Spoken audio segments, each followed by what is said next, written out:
So now we are going to quickly understand what do we mean by functional components, the functional components of cranial nerves.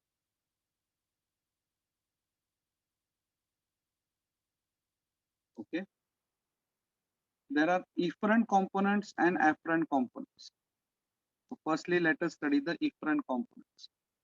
What are the efferent components of cranial nerve? First component, special visceral efferent. A cranial nerve will have this component if it supplies the muscles of the branchial arches or pharyngeal arch. So that time it will have special visceral efferent. So cranial nerve 5 supplies the first arch. Cranial nerve 7 supplies the muscles developing from the second arch. So branchial arch muscles. The ninth nerve supplies the third arch. The 10th nerve supplies the muscles developing from the fourth and the sixth arch. So 5, 7, 9, 10 will have this component special visceral efferent whenever it supplies branchial arch.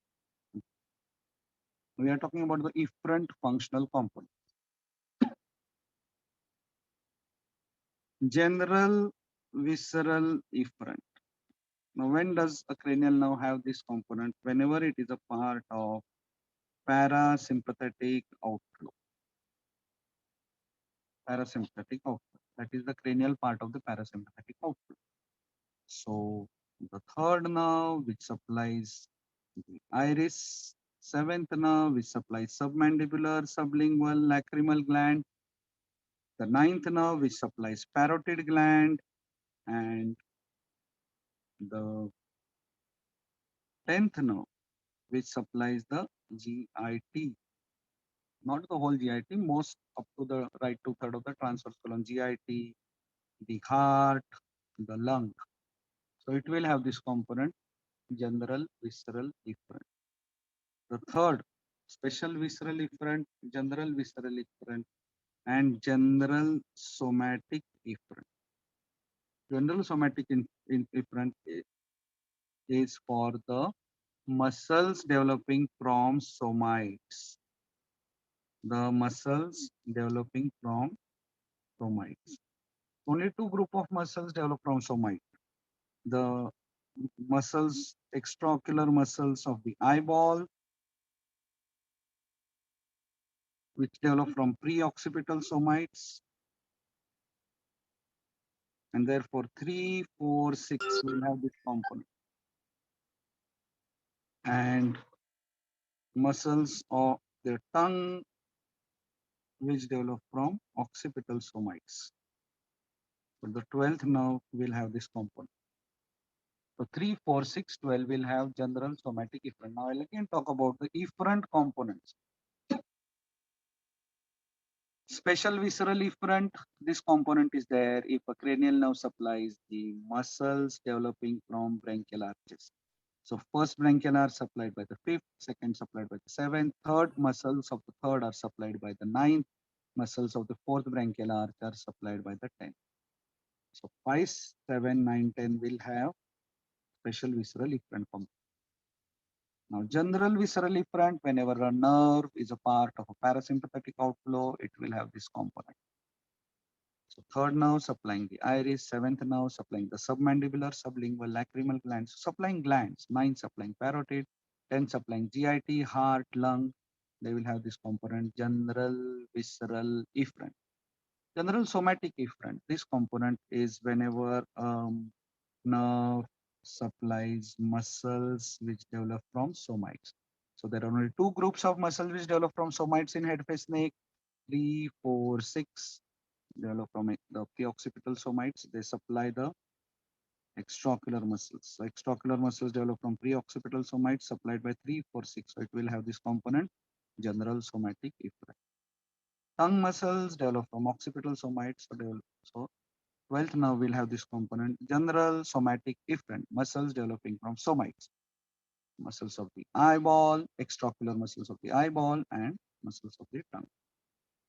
Now let us talk about the afferent components.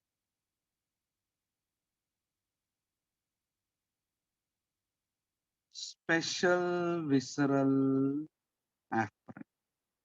Special visceral afferent is for the taste sensations. Seventh nerve, which supplies the anterior two-third of the tongue. The ninth nerve, which supplies posterior one-third of the tongue. And tenth nerve, which supplies the posterior most part of the tongue, will have this component, special visceral afferent.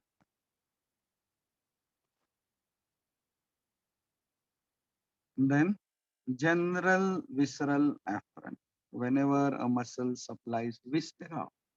So the ninth nerve, the tenth nerve, mainly the tenth nerve, ninth nerve for pharynx, tenth nerve for GI. General visceral afferent. Then general somatic afferent. Which nerves will have this?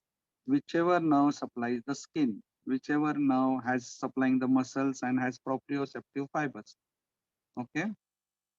So actually, the entire skin of the head neck face is supplied by the fifth nerve, and the entire proprioception also goes to the fifth nerve. So only fifth nerve will have.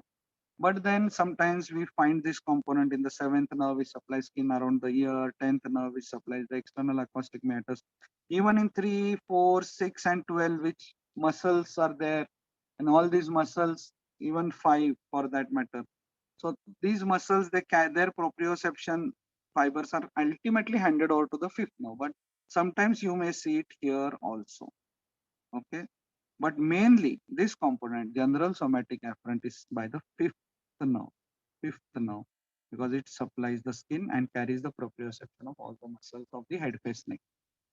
And the last component, not so much described, is special somatic afferent. It is for first, second, and the eighth cranial nerve. First, second, and the eighth cranial nerve. Special somatic afferent. So afferent components, special visceral afferent is for taste, general visceral afferent is for the viscera 9 and 10. General somatic afferent is for the proprioception from the muscle and skin, mainly fifth, and other nerves also, whichever supplying the skin, whichever supplying the muscles, will have this component. But they will hand it over to the fifth nerve, and special somatic afferent 1, 2, and 8. So that's all about the functional components of cranial nerve.